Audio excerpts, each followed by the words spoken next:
पाठ 8 कैसे बना पहला जूता। संकेत जूते किस प्रकार लाभदायक हैं, इस पर छात्रों से चर्चा करें। जूतों के बिना चलने से पांवों को कितनी पीड़ा होती है, इस पर भी विस्तार से बातचीत करें। आवश्यकता आविष्कार की जननी है, इस कहावत का अर्थ स्पष्ट करें। प्राचीन समय में लोग नंगे पांव ही चला करते थे क्योंकि जूते का आविष्कार ही नहीं हुआ था।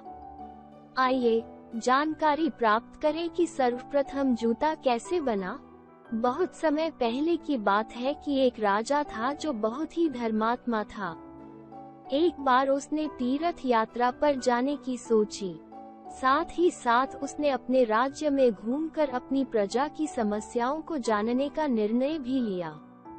अतः देश भ्रमण की योजना बनाकर वो राजधानी से चल पड़ा।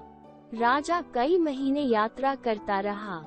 उसने अनेक तीर्थ स्थानों की यात्रा की तथा देश के कोने कोने में जाकर प्रजा के कष्टों की जानकारी प्राप्त की।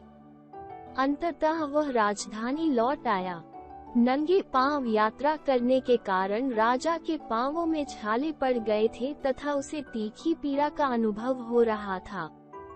उसने अपने मंत्रियों से इस विषय में चर्चा की। मंत्रियों ने अपने अपने विचार राजा के सामने रखे। उन विचारों पर गहनता से विचार किया गया।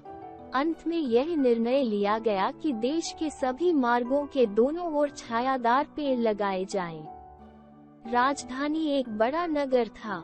इसकी चौड़ी चौड़ी सड़कों पर छायादार पेड़ लगाना सरल काम नहीं था। अतः राजा ने आदेश जारी कर दिया कि राजधानी की सड़कें चमड़े से ढक दी जाएं।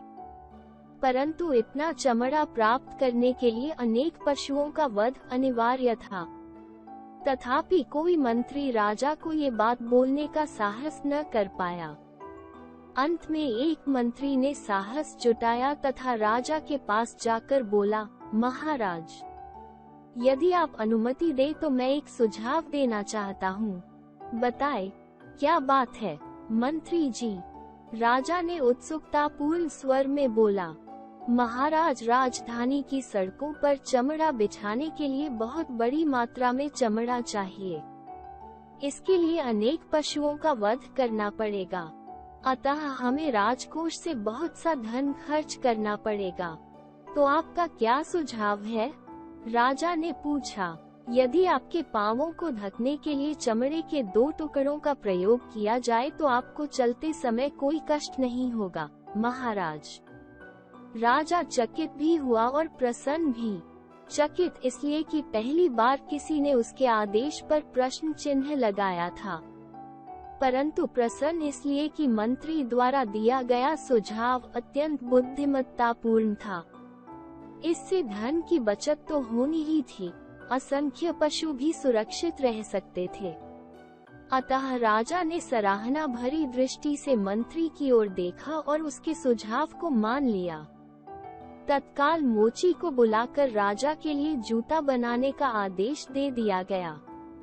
जब जूता राजा के समक्ष रखा गया तो वह अत्यंत प्रसन्न हो उठा तथा उसने मोची को उचित पुरस्कार देकर विदा किया। शिक्षा, आवश्यकता ही आविष्कार की जननी है।